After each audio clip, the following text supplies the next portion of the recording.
அதாவது குருவோட எண்ணங்களில் இருந்து அவர் நினைக்கிறத செய்ய வேணாமா, அவர் சொல்றத செய்ய வேணாமா, நல்லா கவனிங்க. அவர் அவருடைய எண்ண ஓட்டத்துல இருந்து விலகி போனா வெற்றி வராதான். அவர் என்ன நினைக்க, அவர் கூட இருக்கீங்க, பயணிக்கிறீங்க ஒரு 10 வருஷம். ஒரு குருவோட நான் கேட்கிறேன், ஒரு குருவோட ஒரு மென்டாரோட 10 வருஷம் ஒருத்தன் பயணிக்காம என்ன என்னன்னு புரியவே இல்லை எனக்கு. சக்சஸ் நிறைய வேணும், நிறைய பணம் வேணும், நிறைய கத்துக்கணும். இது ஒரு பெரிய ஒரு சேலஞ்ச். இது நிறைய கத்துக்கணும். என்ன பண்ண போறீங்க? கத்துக்கிட்ட விஷயத்த நீங்க என்ன இம்ப்ளிமெண்ட் பண்ணீங்க? நிறைய பேர் ஒரு ஒரு ஜூம் வாங்குறோம்னு வச்சுங்களேன். இப்ப பாருங்க, ஒரு 40 பேர் இருக்கும் அந்த ஜூம்ல அப்ராக்சிமேட்டா, சரியா?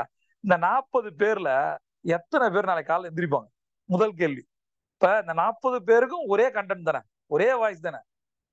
ஆனா அந்த 40 பேர்ல நான் சொல்றேன் பாருங்க, 100% சொல்றேன், 25 பேர் எந்திரிப்பாங்க நாளைக்கு.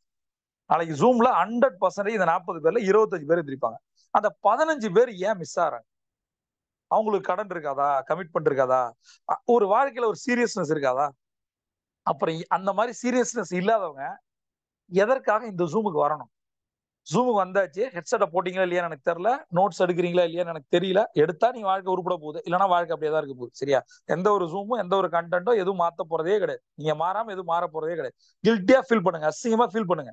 ஹெட்செட் போடுன்றானே போடலையே, நோட்ஸ் எடுக்க சொல்றானே எடுக்கலையே, காலைல எந்திரிக்க சொல்றானே எந்திரிக்க முடியாதோ. புரியுதா? உண்மையாலுமே கண்ணாடி முன்னாடி நின்று பாரு. சரியா? உங்களை பாருங்க. 4 மணிக்கு எந்திரிக்கிறது பெரிய ராக்கெட் சயின்ஸா என்ன? 4 மணிக்கு எந்திரிச்சு என்ன பண்ண போறோம், அங்க இருக்கு மேட்ரு. சரியா? அதனால பேசிக்கா ஒரு விஷயத்த நீங்க முடிவு பண்ணுங்க. எத்தனை ட்ரைனிங்கும் அதை மாத்த முடியாத ஒரு விஷயத்தை அந்த குருவோட அந்த என்ன சொல்றது அருகாமை மாத்தும். அதெல்லாம் சொல்ற சில விஷயங்கள்லாம் அனுபவிச்சாதான் தெரியும். நான் சொல்றது ரைட். நம்ம கோல் செட்டிங் உடைய பார்ட் 2 ஆக்சுவலா. இது மொத்தம் ஒரு 10 ஸ்ட்ராட்டஜி. ஆக்சுவலா இப்பதான் ஒரு ஸ்ட்ராட்டஜி நான் சொல்லியிருக்கேன். 2வது ஸ்ட்ராட்டஜிக்கு நம்ம போறோம். ஹார்ட்லி ஒரு 10 மினிட்ஸ் அதை நான் முடிக்கிறேன்.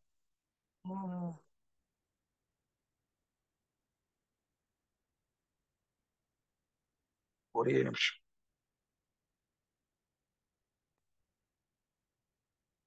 ரைட். இப்ப இலக்குகள் வைக்கும் போது நிறைய பேர்ட்ட பேசுவேன். அதுல எல்லாரும் சொல்லுவாங்கல்ல, இந்த இலக்குகள் என்பது ஒரு ஜேர்னி. இப்ப இந்த ஜேர்னிக்கு என்ன ஒரு பேர் நம்ம கொடுத்துக்கலாம் அப்படின்னா, ஒருவேளை நீங்க முதல் தலைமுறை கோடீஸ்வரன் ஆகணும்னு நினைக்கிறீங்க, எம்ப்ளாயா பிசினஸ் பண்ணிட்டு இருக்கீங்க, உங்களுடைய self mat millionaire journey start ஆக போகுது. இப்ப இந்த இடத்துல நான் சொல்றேன் பாருங்களேன், எது நடக்காது எது நடக்கும். இப்ப 100 கோடி நீங்க சம்பாதிக்கணும்னு நினைக்கிறீங்க உங்க வாழ்நாள் முழுவதும். சரியா? இத போய் உங்களுடைய 10 நண்பர்கள்ட்ட ஒரு கூகுள் மீட்ல எதுலயோ ஒண்ணு பேசும்போது சொல்றீங்க, மச்சான் நான் ஒரு 10 வருஷத்துல ஒரு 100 கோடி சம்பாதிப்பேன் அப்படின்னு சொல்லி பாருங்க. அது உங்களுக்கு சொல்றதுக்கு வெக்கமா இருந்தது அப்படின்னா தனித்தனியா சொல்லி பாருங்களேன். ஒரு 10 பேர், ஒரு 5 பேரை சொல்லுங்க, மச்சான் ஒரு 100 கோடி நான் சம்பாதிக்க போறேன். அதுக்கு அவன் என்ன ரியாக்ட் பண்ணுவான்னு பாருங்க. என்னுடைய பிசினஸ் குரு என்கிட்ட சொல்லுவாரு, என்ன தெரியுமா, உன் இலக்குகளை எவன் ஒருத்தன் இலக்குகளை உறக்க சொல்றான் அவன் ஜெயிச்சிருவான் அப்படின்னு. அது சொல்றதுக்கு ஒரு பெரிய தைரியம். நான் எனக்கு இவ்வளவு பணம் சம்பாதிப்பேன்டா அப்படின்னு சொல்றதுக்கு ஒரு தைரியம் வேணும். சரி, இப்ப 100 கோடி நம்ம சொல்றோம், சம்பாதிக்கல, அதனால என்ன? அத சொல்றதுக்கு உங்களுக்கு தைரியம் இருந்தது, இருக்கு, முன்னாடி இருக்கணும், இருக்கா? 100 கோடி என்ற வார்த்தை உச்சரிப்பதற்கு உங்க வாய் தயாரா இருக்குன்னா மைண்ட் தயாராயிடுச்சு, பிரபஞ்சம் தயாராயிடுச்சு கொடுக்கறதுக்கு. அதை எவனாவது சொல்ல முடியுமா? உங்களோட படிச்ச பசங்க, என் கூட படிச்ச பசங்க எல்லாமே இன்னைக்கு ஐடில யூஎஸ்ல இருக்காங்க. கோடிகளை நான் மட்டும் தான் பேசுறேன். சரியா? அவங்க எல்லாரும் சேர்ந்து உலகத்தை சுத்துறத நான் ஒரு ஆளா சுத்திருக்கேன். புரியுதா டிஃபரன்ஸ்? அதுதான் ஆண்டர்பிரினர்ஷிப்புக்கும் எம்ப்ளாய்மெண்ட்டுக்கு வித்தியாசம். அங்கேயே சுத்தலாம், இல்லைன்னு சொல்ல, ஒரு குறிப்பு சுத்தணும். மண்டே காலம் எங்க இருந்தாலும் வரணும், லாகின் பண்ணணும், ரிப்போர்ட் பண்ணணும். எனக்குலாம் ஒரு டேஷன் கிடையாது. எங்க வேணா இருப்பேன், என்ன வேணா பண்ணுவேன். இந்த ஒரு பினான்சியல் ஃப்ரீடம், டைம் ஃப்ரீடத்தை கொடுப்பது தான் ரியல் பிசினஸ். அந்த பிசினஸ்ல ஜெயிக்கிறதுக்கு நான் இப்ப உங்களுக்கு கோல் செட்டிங்க சொல்லி கொடுத்துட்டு இருக்கேன். அந்த இலக்கை சொல்லும் போது என்னுடைய பினான்சியல் குரு சொல்லுவாரு, உன்னோட கோலை நீ சொல்லும் போது ஒருத்தன் சிரிச்சான் அப்படின்னா அதுதான் ரியல் கோல். நீ உன் கோலை சொல்லும் போது ஒருத்தன் சிரிச்சானா அது கோல். 10 பேர், 100 பேர், 1000 பேர் சிரிச்சானா அது ரியல் கோல் அப்படிங்கிறது. அதுதான். இப்ப உங்கள் இலக்குகளை உங்கள் மனைவிட்ட சொல்லி பாருங்க, 100 கோடி சம்பாதிக்கும். அம்மா அப்பாட்ட சொல்லி பாருங்க, உங்க கணவன்கிட்ட சொல்லி பாருங்க, உங்கள் குழந்தைகள்ட்ட சொல்லி பாருங்க. உங்களை அசால்ட்டா டீல் பண்ணுவான், இல்லைன்னா மனசுக்காக சிரிச்சுட்டு போயிருங்க. அவன் லூசு பையன். எல்லா ஒய்ஃபுக்கும் ஹஸ்பண்ட் அப்படிதானே தெரியும். அவன் லூசு பையன், ஏதாவது ஒன்று வளருவான் அப்படின்னு, ஏதாவது படிச்சுட்டான் போல இருக்கு, ஏதாவது ஒரு மீட்டிங் அட்டன் பண்ணிட்டான் போல இருக்கு. ஆனா அந்த சிரிப்பும் அந்த கேவலமான ஒரு புன்னகையோ அந்த நிராகரித்தோ, மச்சான் என்னடா லூஸ் ஐடியா அப்படின்னு கேட்கிற அந்த வார்த்தையில இருக்கிற அந்த மோட்டிவேஷன் இந்த மாதிரி ஜூம்ல கிடைக்காது. யாரு நெகட்டிவ் பர்சனோ அவன் தான் எனக்கு தேவை. அவனை நினைச்சு பார்ப்பேன். எனக்கு ஒரு பெரிய ரிவெஞ்ச் இருக்கு. ஒரு நார்த் இந்தியால ஒரு ஒரு ஒரு பிசினஸ் ஆரம்பிக்கும் போது அவர் சொன்னது இன்னமும் எனக்கு காதுல கேட்டுக்கிட்டே இருக்கு. நீங்க ஜெயிக்கவே மாட்டீங்க அப்படின்னு சொன்னாரு. அங்க ரெஜிஸ்ட்ரேஷனுக்கு போன கம்பெனில ஓனரா நான் இருக்கேன். ஒரு தமிழ்னா உன்னால ஜெயிக்கவே முடியாது, எந்த தமிழும் ஜெயிச்சதே இல்லை இந்த இண்டஸ்ட்ரியிலன்னு சொன்னாரு. எனக்கு ஒரு செம்மையா கேட்டு செம்மையா இருந்தது. செம்ம கிக்கு. 10 எரிக் தாமஸும் 100 டோனி ராபின்ஸும் எனக்குள்ள போன மாதிரி இருந்துச்சு. 10 எரிக் தாமஸும் 100 டோனி ராபின்ஸும் எனக்குள்ள போன மாதிரி இருந்துச்சு. என்னை முடியாதுன்னு சொல்ல ஒருத்தர் இருந்தானா அது அவன் தான். வெற்றியை மிகப்பெரிய வெற்றியா அவனோட சமர்ப்பிக்கணும். அவனுக்கு ஒரு கிஃப்ட் ரெடி பண்ணி வச்சிருக்கேன். சரியா? ஒரு பிரேஸ்லெட் ஒரு 3 பவுன்ல அவனுக்கு உண்டு, கண்டிப்பா உண்டு, ஒரு நார்த் இந்தியனுக்கு. அது சொன்ன லாஜிக் எல்லாமே கொடுமையா இருந்தது. பட் எல்லாத்தையும் நான் அக்செப்ட் பண்ணிட்டேன். ஏன்னா அந்த கம்பெனியை ரிஜிஸ்டர் பண்ற இடத்துல இருந்தார். பட் அது இல்லாம அவர் நிறைய அச்சீவ் பண்ணிருக்காரு. பெரிய லெவல்ல இருக்கு. அவருக்கு வந்து ஒரு உலகம் முழுவதும் ஒரு 7 வீடுகள் இருக்கு. பெரிய பெரிய நாடுகள்ல இருக்கு. அவன் பெரிய பணக்காரன், என்னோட பெரிய பணக்காரன். உன்னை அடிச்சு வந்தா ஜெயிச்சுட்டு வந்து காட்டுறா அப்படின்னு காட்டாம காட்டணும், சக்சஸ் சொல்லணும் அப்படின்னு நினைச்சேன். அது மாதிரி இப்ப நீங்க பண்ண வேண்டிய விஷயம், கோல் செட்டிங் முன்னாடி உங்களை யாரெல்லாம் நிராகரித்தாங்க, அந்த டைரியை உங்கள் மனைவியோ உங்கள் கணவனோ பார்க்க வேண்டிய அவசியம் இல்லை. உங்களுக்குன்னு ஒரு பர்சனல் டைரி, அதுல உட்காந்து எழுதணும். தெரியுமா? உங்களை நிராகரித்தவர்கள் யாரு, அவமானப்படுத்தியவர்கள் யாரு, பேரை போட கஷ்டமா இருந்தா கூட மனசுல நினைச்சுக்கிட்டவங்க சொன்ன வார்த்தைகளை எழுதுங்க. சொன்னார்ல ஒருத்தன், இந்த இந்த இந்த இண்டஸ்ட்ரியெல்லாம் ஜெயிக்கவே முடியாது, கம்பெனியை மூடிடுடா நீ அப்படின்னு. ஏன் அதுக்கு பல ரீசன் சொன்னாரு. அந்த ரீசன் எல்லாம் உண்மையா இருக்கலாம். அந்த ரீசனுக்கு சொந்தக்காரங்க, அந்த அந்த பிசினஸ்க்கு ஓனர் எல்லாருமே விபி கிடையாது. புரியுதா? விஜய் பிரயா கிடையாது. இது விஜய் பிரயாக்கோட நிறுவனம். அது ஜெயிச்சு காட்டுறதுக்காக வந்திருக்கோம் நம்ம. அது எனக்கு முன்னாடி இருக்க ஒரு எக்ஸ் எதிரி கிடையாது. எனக்கு முன்னாடி இருக்கிறது மிகப்பெரிய டார்கெட். அதுல இவன் ஒரு ஆள், அவ்வளவுதான். என்னை பூஸ்ட் பண்றதுக்கு ஃபியூல் யுவர் தாட்ஸ் அப்படின்னு சொல்லுவாங்க. ஒரு எண்ணங்கள் எரிபொருளா எரியணும். பேர்னிங் டிசைரை பற்ற வைப்பதற்காக பிரபஞ்சத்தால் அனுப்பப்பட்ட ஒரு கிஃப்ட். அவன் இந்த நெகட்டிவ் சொன்னா பாருங்க, அந்த மோட்டிவேஷன் ஃபேக்டர் செமையா இருந்தது. எனக்கு ஃபிளைட்ல வரும்போது யோசிச்சே வந்தேன் நான். அப்படியே திரும்ப திரும்ப வெறியா இருந்தேன். அடிச்சு கண்ணாடியை உடச்சலாம் மாதிரி இருந்துச்சு ஃபிளைட்ல. அப்படியே யோசிச்சே வந்தேன். அதெல்லாமே செயலா காட்டணும்ல. அவனோட சிரிச்சுக்கிட்டே அவன் பண்ண நக்கலு. ஜெயிக்கவே முடியாது ஐயா, ஜெயிக்கவே முடியாது. ஏன்டா ஜெயிக்கவே முடியாதுன்னா ஒருத்தர் ஜெயிப்பான்ல, ஏன் அது நானா இருக்க கூடாதா? இதுவா நிறைய இருக்கு. உங்களுடைய வெஞ்சன்ஸை எப்படி காட்ட போறீங்க? சரி, யாரோ ஒருத்தன் அவமானப்படுத்தினா, அசிங்கப்படுத்தினா, அவனுக்கு என்ன ரிவெஞ்சை கொடுத்துறீங்க? உன்னை முடியாதுன்னு சொன்னால அவனுக்கு என்ன பண்ணி காட்டியிருக்க? டைலூட் ஆயிட்டோமா? தோத்து போயிட்டோமா? நம்ம யார்கிட்ட வேணா தோத்து போலாம், நமக்குள்ள நம்ம தோத்து போகவே கூடாது. நமக்குள்ள தோத்து போலன்னா எல்லாரையும் ஜெயிச்சிரும், அவ்வளவுதான். அவன் சொன்ன வார்த்தை என்ன, அதை எழுதியாச்சா? Write down. அவன் சொன்னான்ல அந்த மாதிரி, அதை எழுதி எழுதி வைப்பேன் நான். சரியா? அது எப்படி எழுதி வைப்பேன் தெரியுமா? ஒரு புது டைரி எடுத்து 5 வரி 5 பக்கத்தை தள்ளி தள்ளி தள்ளி தள்ளி எழுதி வச்சிருக்கேன். அவன் சொன்னதெல்லாம் எழுதி எழுதி வச்சிருக்கேன் நான். அப்ப அது ஆல்மோஸ்ட் ஒரு 365 நாள் டைரினா எத்தனை இப்ப எழுதிருப்போம் பாரு. பைத்திய மாதிரி சைக்கு மாதிரி எழுதி வச்சிருக்கேன். உங்களை முடியாதுன்னு சொல்றதுக்கு ஒருத்தன் படைக்கப்பட்டிருக்கானா என்ன? ஃபர்ஸ்ட் அந்த இலக்கு சொன்ன பாருங்க, ஒரு பெரிய கோல், ஒரு 100 கோடி கோல் சொல்றோமா. இன்னைக்கு நீ நிறைய பேர் பாருங்களேன், ராக்ஸ் டு ரிச்சஸ் சொல்லுவாங்க, zero to hero, unsung heroes நிறைய பேர் இருக்காங்க லைஃப்ல. எவ்வளவு பேரை பார்த்தாச்சு. எத்தனை ஜீரோக்கள் ஹீரோ. ஏன் நாம அதுல வர முடியாதா? வராம இருக்க நம்ம ஏதோ பண்ணிட்டு இருக்கோம், அதை நிறுத்தணும்ல. அப்ப என்ன பண்ணணும்னா, உங்களுடைய இலக்கு 100 கோடி 10 கோடி ஏதோ ஒரு டேஷ் ரைட். அதை அடைவதற்கு அடுத்து நீங்க பண்ண வேண்டிய 10 ஸ்டெப் ஃபார்முலா என்ன? Write down, simple. அதுல இருக்கு உங்க சக்சஸ். எனக்கு 10 வருஷத்துல 2034 மாசம் 1 கோடி வேணும் அப்படின்னா, அதற்கு அடுத்த 10 வருடங்களை நான் பண்ண வேண்டிய 10 விஷயங்கள் என்ன? இந்த இடத்துல ஒரு வந்து ஒரு ஒரு ட்ரிகர் பாயிண்ட் இருக்கு. என்ன தெரியுமா? இந்த 10 பாயிண்ட் எழுதுனா வரவே வராது உங்களுக்கு. நீங்க எழுதி பாருங்க. 10 வருஷத்துல உங்களுக்கு ஒரு மாசம் 10 கோடி வேணும், 1 கோடி வேணும், ரைட்டா? இப்ப அதற்கு அந்த எழுதும் போது எத்தனை பாயிண்ட் உங்களால எழுத முடியும்? இப்போ உட்காந்து எழுதி பாருங்க. ஜூம் முடிஞ்சோன்னு எழுதி பாருங்க. இந்த 10 விஷயங்களை நான் ஸ்டெப் பை ஸ்டெப்பா பண்ணினேன் அப்படின்னா 10 வருஷத்துல எனக்கு என்னோட இன்கம் மாதம் 1 கோடி. இதுதான் கிளியர் பிளான். ஆன்சரே சொல்லியாச்சுல. ஒரு மேக்ஸ் சம் மாதிரி தான் உங்களுக்கு சொல்லியாச்சு ஆன்சர். 10 வருஷத்துல எனக்கு ஒரு மாசத்துக்கு 1 கோடி வேணும். அதுக்கு 10 ஸ்டெப் ஃபார்முலா. அது யாருக்கு தெரியும்? மியூட் போடணும் மேடம் எல்லாருமே. எந்த டிஸ்டர்பன்ஸ் இருக்கக்கூடாது.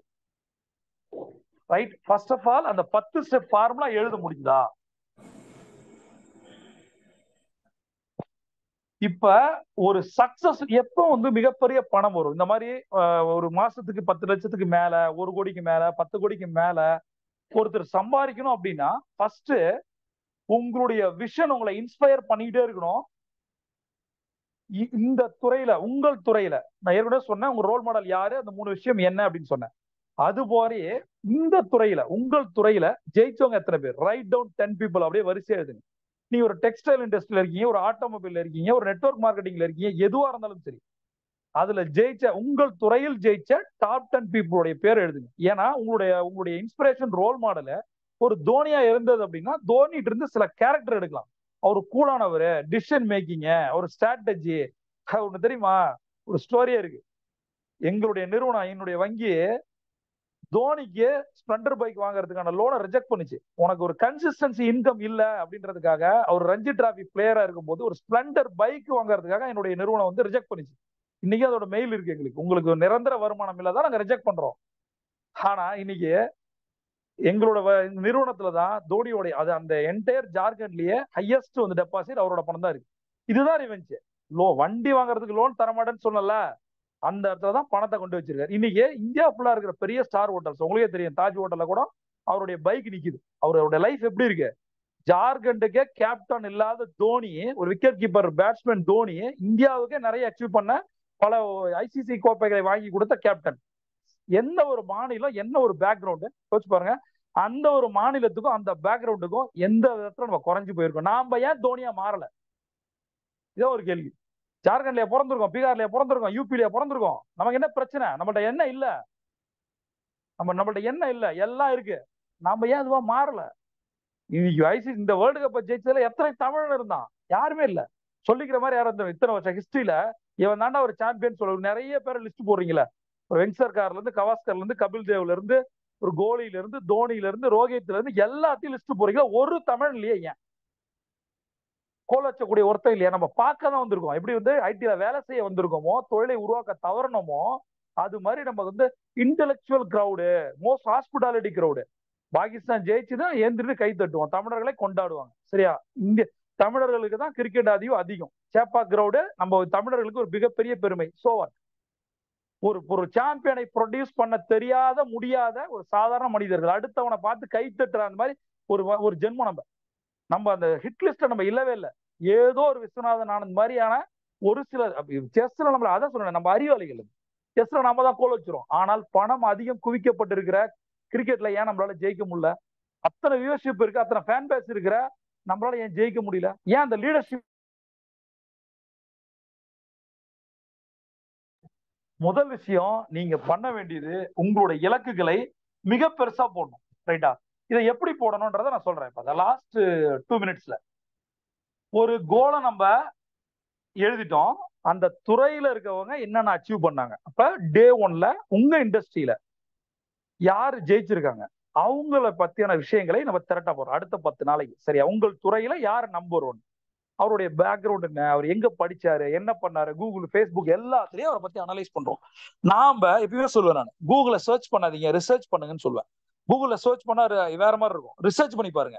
அப்ப இந்த டாப் 10 ஹீரோஸ் உங்க இண்டஸ்ட்ரியில இருக்கிற உங்களுடைய காம்படிட்டரை எடுத்து ரிசர்ச் பண்ணுங்க. இப்ப நான் சொல்றேன்ல, ஒரு கிரிக்கெட் ஃபேனா இருக்கும்போது டெல்லுக்குடைய அந்த புள்ளி விவரம், எனக்கு விஜயை பிடிக்கும், அஜித்தை பிடிக்கும் அப்படின்னா விஜயை பத்தியான பேக்ரவுண்ட்ஸ், அந்த புள்ளி விவரம், அஜித்தை பத்தி தளபதி ஏதாவது லுஸ்தனமா பேசிட்டு தெரிஞ்சுக்கிட்டு டைம் வேஸ்ட் பண்ணிட்டு, இந்த லாஜிக்கா நாம நம்மளுடைய காம்படிட்டர் யார் இண்டஸ்ட்ரியில அவனை பத்தி ரிசர்ச் பண்ணோமா, நம்மளோட இன்ஸ்பிரேஷனை பத்தி, ரோல் மாடலை பத்தி ரிசர்ச் பண்ணோமா, அதை ஒவ்வொருத்தரும் டே 1, டே 2, டே 3 10 நாளைக்கு வரிசையா எழுதிட்டே வந்தோம்னா நமக்கு ஒரு ஐடியா வரும். ஃபர்ஸ்ட் இவர் இப்படி சக்சஸ் ஆயிருக்காரா, தெரியாத விஷயங்கள் கூட தெரியலாம்.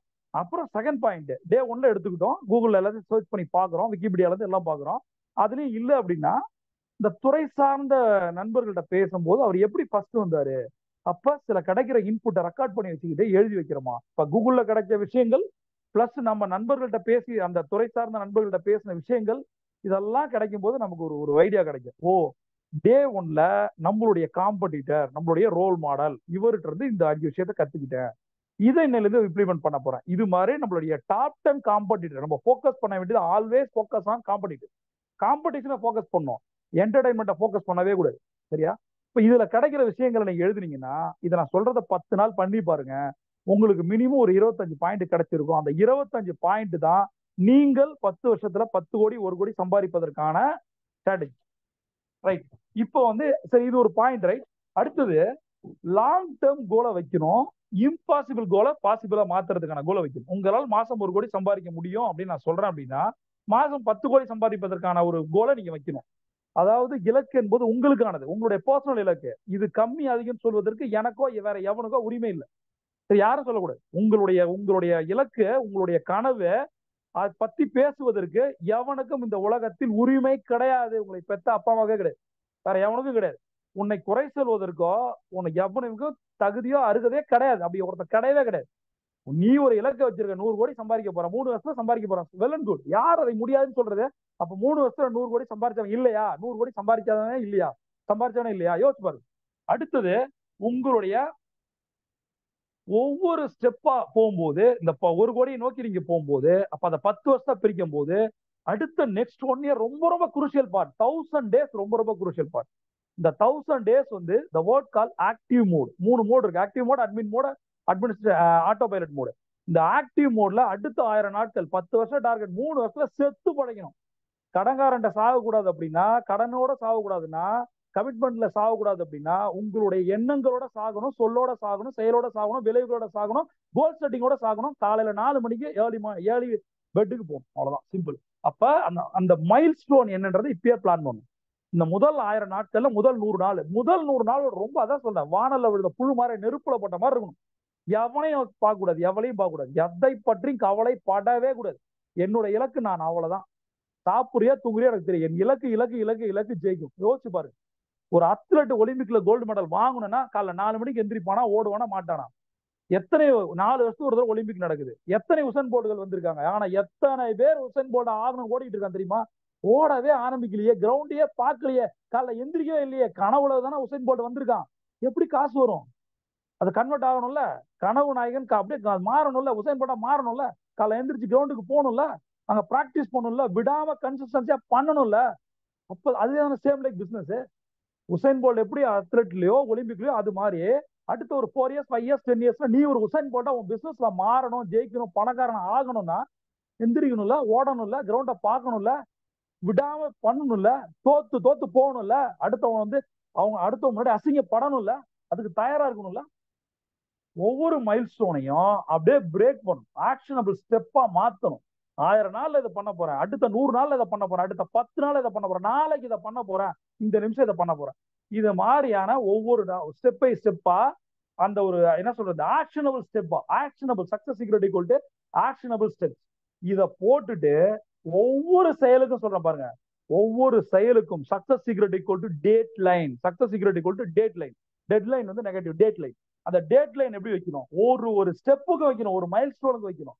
இது ஒரு டேட் லைன். அதுக்கு தான் நான் சொல்றேன், time management, people management, money management. Money management 40, people management 40, time management 20. இதை கரெக்டா பண்ணணும். அப்ப அந்த டைம் மேனேஜ்மெண்ட்ல என்ன பண்ணணும்? பொமோடோரோ டெக்னிக் ஒன்று இருக்கு, நான் கீழே கொடுக்குற அந்த லிங்க்ல. பொமோடோரோ டெக்னிக் ஒன்று கூகுள்ல சர்ச் பண்ணுங்க. அது ஒரு டைமர், அது சூப்பரான டைமர். உங்களை கோடீஸ்வரன் ஆக்கணும் அப்படின்னா நீங்க டைமை காசா மாத்தணும்.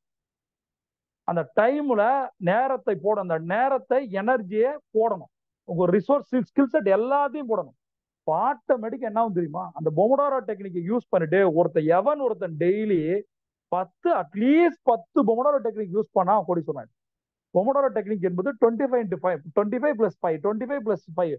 அந்த 25 நிமிஷம் ஒர்க் பண்ணணும், 5 மினிட்ஸ் ரெஸ்ட் எடுக்கணும். அந்த 5 மினிட்ஸ் அடுத்தது என்ன டாஸ்க் பிளான் பண்ணணும். இது மாதிரி ஒரு டைமரை செட் பண்ணி ஒர்க் பண்ணீங்க அப்படின்னா உங்களுக்கு காசு வந்துடும். அதுக்கு தான் நான் சொல்றேன், இன்னைக்கு நான் ஒரு டாஸ்க் முடிவு பண்றேன், நாளைக்கு மண்டே நம்ம போறோம், மண்டே காலையில 10 to 10 ஒரு விஷயத்த பண்ண போறோம்.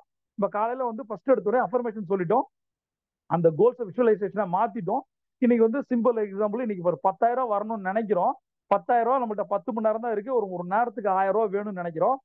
இந்த 1 மணி நேரத்தை 2ஆ பிரிக்கிறோம். பொமோடோரோல 25 நிமிஷம் 5 நிமிஷம், 25 நிமிஷம் 5 நிமிஷம். அந்த அந்த அரை மணி நேரத்துல 500 வேணும், 500 வேணும்னு நினைக்கிறோம். அப்ப அந்த ஒரு ஸ்டெப்புக்கு ஒரு டேட் லைன் இருக்கு. புரியுதா நான் சொல்றது? டேட் லைன்னா இந்த அரை மணி நேரத்துல நம்ம 500 சம்பாதிக்கல யோசிக்கணும், அடுத்த அரை மணி நேரத்தை வேஸ்ட் பண்ண மாட்டோம். இது மாதிரி நம்ம டேட் லைன் ப்ராசஸ்ல டைம் மேனேஜ்மெண்ட் டூல் பொமோடோரோ போட்டு ஒர்க் பண்ணா மட்டும்தான் அந்த 10 வருஷம் அந்த 1 கோடி வரும். இது ஒரு நாள் ஒரு எக்ஸைட் ஆகி எனர்ஜி ஆகி கேட்க வேண்டிய விஷயம் இல்லை, செய்ய வேண்டிய விஷயம் இல்லை. இது உங்களோட வார்த்தையில வாழ்க்கையை மாறும், அப்படியே மாறிட்டே இருக்கணும். பொமோடோரோ டெக்னிக் இல்லாம எதுவும் பண்ணக்கூடாது. நான் ஒரு டிராவல் பண்ணா கூட, ஏதோ ஒரு கேப்ல போனா கூட பொமோடோரோ ஆன் பண்ணிடுவேன். அடுத்த ஒரு 30 மினிட்ஸ் அந்த வண்டி போய் சேரும். அதுக்குள்ள நான் என்ன பண்ண முடியும்? அது ஒண்ணு நான் படிப்பேன், இல்ல என் டீமுக்கு எது சொல்லுமோ நான் சொல்லுவேன். டைம் மட்டும் வேஸ்ட் பண்ணாதீங்க, டைம் தான் பணம். அடுத்தது ஒவ்வொரு ஸ்டெப்புக்கும் ஒரு டேட் லைன் போடணும், ஒரு மைல் ஸ்டோனுக்கு ஒரு டேட் லைன் போடணும்னு சொன்னேன். அடுத்து மிக முக்கியமான விஷயம் ரெவ்யூ, மானிட்டர். இதுதான் முக்கியம். இந்த ரெவ்யூ உங்க எங்க இந்த பிளான் மிஸ் ஆச்சு, இந்த இடத்துல தான் நிறைய பேர் ஸ்டக் ஆகுறாங்க. கோல் செட்டிங் வந்து உங்களை இன்ஸ்பயர் பண்ணும், மோட்டிவேட் பண்ணும், பர்னிங் டிசைரை கிரியேட் பண்ணும், ஓட விடும். எனக்கு இன்னைக்கு ஒரு 10,000 வேணும். நீங்க இப்ப நான் என்ன கேட்கிறேன், ஒருத்தர் கடன் இருக்கு, கடன் வேணும், ஒருத்தனுக்கு கடன் கொடுக்கணும். ஒரு தாதா கிட்ட கந்து வட்டி வாங்கிருக்கீங்க, சரி 10,000 வச்சுப்போம். நாளைக்கு நைட்டுக்குள்ள நீங்க 10,000 கொடுக்கணும், சரியா? இப்ப உங்களுடைய நைட் எப்படி இருக்கும்? சரி, காலைல எந்திரிச்சீங்க, எப்படா விடின்னு இருக்கும்ல, இந்த இடத்துல என்ன பண்ணுவீங்க? ஒரு நாள்ல 10,000 சம்பாரிச்சிருவீங்களா? அந்த 10,000த்த 10 பேர்ட்ட கடன் கேட்பீங்க. அப்போ ஒவ்வொரு கடன்காரன்ட்ட பேசுறீங்க. எவ்வளவு பிரஷர் ஆகும்? 4 பேர்ட்ட கேட்டிருக்கீங்க. 4 பேருமே தரல. இப்போ உங்களோட மனநிலை எப்படி இருக்கும்? எவ்வளவு பிரஷர் ஆவீங்க? எங்கெங்கயோ அலைவீங்க. வண்டிய தூக்கிட்டு சுத்துவீங்க. ஏதேதோ பேசுவீங்க. எத்தனை வட்டினாலும் பரவாயில்ல. ஏன்னா, ஒருவேளை கந்து வட்டிக்காரன் வீட்டுக்கு வந்து நின்னு ஏதாவது ஒரு வார்த்தைய விட்டானா, ஒரு வீட்டுக்கு அசிங்கம், ஆபீஸ் வந்தானா ஆபீஸ்க்கு அசிங்கம். இது நான் இத ஃபீல் பண்ணி எவ்வளவு பிரஷரோட காலையில இருந்து சாயந்தரம் வரைக்கும் கடன் கேட்டு அலையுறீங்க. இப்ப அப்படியே மாத்தி யோசிங்களேன். இந்த கடன் வந்த பின்னாடி கடனை அடைப்பதற்காக கூட இல்ல. இவன்ட்ட வாங்கி அவன்ட்ட குடுப்பதற்காக எப்படி வேகமா ஓடுறீங்க? என்னென்னவோ பேசுறீங்க? எவ்வளவு பிரஷர் எடுத்துக்கிறீங்க? அப்பாடா ஒருத்தர் 3:30 மணிக்கு ஒருத்தர் 10,000 குடுத்துட்டாரு. அப்பாடா எவ்வளவு நிம்மதி. நீங்க தான் உசைன் போல்ட் ஒலிம்பிக்ல ஜெயிச்ச மாதிரி ஆயிடுச்சுல. ஒரு ஒரு வேலையும் நீங்க பண்ணல. கந்து வட்டிக்காரன்ட்ட 10,000 குடுக்கறதுக்காக அலைஞ்சு அதை விட அது ஒரு அதிக வட்டிக்கு இன்னொரு கந்து வட்டிக்காரன்ட்ட 10,000 வாங்கிட்டு வந்தீங்கன்னு வச்சுக்கோங்க. அது 1,00,000 1 கோடி அதை வச்சுங்க. இப்போ உங்களுக்கு ஒரு டெம்பரரியான ஒரு சாட்டிஸ்பாக்சன் வந்திருக்கு. இப்ப அப்படியே மாத்தி யோசிங்களேன். இதுல 10% என்னைக்காவது வாழ்க்கையில ஒரு டார்கெட் அச்சீவ் பண்ணும், கோல் செட்டிங் அச்சீவ் பண்ணுன்றதுக்காக நீங்க ஓடி இருக்கீங்களா? பதட்டப்பட்டிருக்கீங்களா? பரபரப்பா இருக்கீங்களா? வண்டியை தூக்கி சுத்திருக்கீங்களா? ஒரு கிளையண்ட் எடுப்பதற்காக, ஒரு ப்ராஸ்பெக்டை பார்ப்பதற்காக வீட்டை விட்டு அலைஞ்சிருக்கீங்களா? கடனை வாங்குறதுக்கு இவ்வளவு அலைஞ்சீங்களே, இவ்வளவு கஷ்டப்பட்டீங்களே, பிரஷர் ஆனீங்களே, பயப்பட்டீங்களே. இந்த பயத்தை, பிரஷரை நீங்க ஏன் உங்களோட கோல் செட்டிங்ல போடல? சம்பாதிக்கணும்னு நினைக்கல, வெறித்தனமா ஓடல, ப்ராஸ்பெக்டை நோக்கி ப்ராஸ்பெக்டை சேஸ் பண்ணல. அப்படி நீங்க ப்ராஸ்பெக்டை சேஸ் பண்ணி கிளையண்ட்டை சேஸ் பண்ணிருந்தீங்கன்னா என்னைக்குமே நீங்களோ உங்கள் தலைமுறையோ கடன்காரனை சேஸ் பண்ண வேண்டிய அவசியம் இருக்காது. நீங்களும் பயந்து பயந்து உங்கள் பயமுகத்தை உங்களுடைய குடும்பம் பார்த்து நீங்களும் கஷ்டப்பட்டு, அவங்க அப்பா அம்மா கஷ்டப்பட்டு, உங்கள் மனைவி கஷ்டப்பட்டு, உங்கள் கணவன் கஷ்டப்பட்டு, உங்க ஃபேமிலியே கஷ்டப்பட்டு, இது ஒரு வாழ்க்கையா? இதுக்கெல்லாம் என்ன காரணம்? நீங்கள் நேரத்தை வேஸ்ட் பண்ணது, மனிதர்களை வேஸ்ட் பண்ணது, பணத்தை வேஸ்ட் பண்ணது. இதெல்லாம் சேர்ந்து கடனா மாறி இருக்கு. அந்த கடனை அடைக்கணும்னா இப்ப நான் சொல்லி கொடுத்த கோல் செட்டிங் ப்ராப்பரா பண்ணணும். கோல்டன் அவரை பண்ணணும், பொமோடோரோ டெக்னிக்ஸோட பண்ணணும். இதை கன்சிஸ்டன்சியா பண்ணணும். அப்படி பண்ணிட்டீங்க அப்படின்னா நீங்க நினைச்சதெல்லாம் இந்த வருஷம் நடக்க போகுதுன்னு அர்த்தம். பிரபஞ்சம் கொட்டி தர காத்திருக்கு. உங்களுக்கு ஏதாவது டவுட் இருந்தா கேட்கலாம். சியோண்டா.